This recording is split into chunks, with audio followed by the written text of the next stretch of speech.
Hello' guys, কি খবৰ? আশা কৰোঁ সকলোৱে ভালে আছে। অন্য এটা ভিডিঅ' আপোনালোকক সকলোকে স্বাগতম। আৰু এচাক না আজি সঁচাকৈ বতৰটো বহুত ডাৱৰীয়াটো, এনেকুৱা ডাৱৰীয়া বতৰত কিবা কিবি খাবলৈ মন যায়, হয় নহয় বাৰু কওকচোন গাই? আৰু যদি লগত চাহ একাপ আৰু আবেলি সময়ত যদি কোনোবাই এনেকৈ ধৰক বনাই পেলাই পকৰি বা কিবা দিয়ে, খাইতো একদম নক'ব আৰু কি মজা লাগি যায়, হয় নহয় বাৰু? তো তাৰ কাৰণে মই এটা ডিছ আজি বনাই দিলোঁ আপোনালোকৰ কাৰণে। চাওকচোন বাৰু মই কেনেকৈ বনালোঁ আৰু তাত কি দিলোঁ, সকলোখিনি মই আপোনালোকক একদম গোটেইখিনি মই দেখাই দিম। তো আপোনালোকে ভিডিঅ'টো ভালকৈ যাব, একে শেষলৈকে চাব বুলি মই আশা কৰিছোঁ। আৰু যদি ভিডিঅ'টো ভাল লাগে তেনেহ'লে এটা লাইক এটা কমেণ্ট একেবাৰে কৰিবলৈ নাপাহৰিব গাইজ।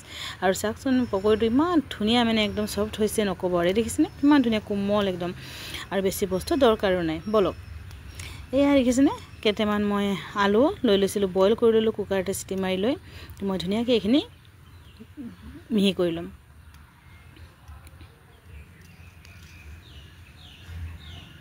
যাতে একো গোটা গুটি নাথাকে। আৰু এখন চালনীত অকণমান বেচন লৈছোঁ, সেইখিনি মই ধুনীয়াকৈ চালি ল'ম।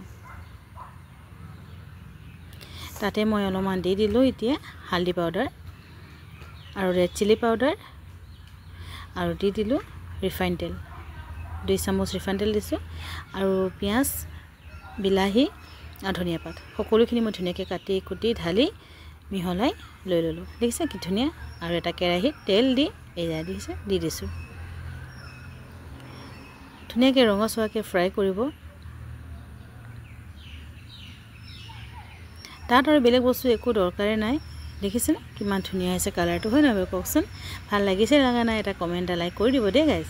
তাত একো মানে আপোনালোকৰ চৌদা খাৰ কিবা কিছুমান দিয়ে ন, সেইবিলাক একোৱেই দিবলৈ দৰকাৰ নাই। চাওকচোন ঘৰতে ইমান ধুনীয়াকৈ এনেকৈ বনাব পাৰে, হয় নহয়? বেছি বস্তু দৰকাৰেই নহ'ল ইয়াত, মাত্ৰ আলু আৰু বেচনটো লাগে আৰু তেল। তাতে অলপমান আৰু গোটেইখিনি ঘৰত পায়েই, হালধি নিমখ সেইখিনি গোটেইখিনি থাকে, হয় নহয় বাৰু?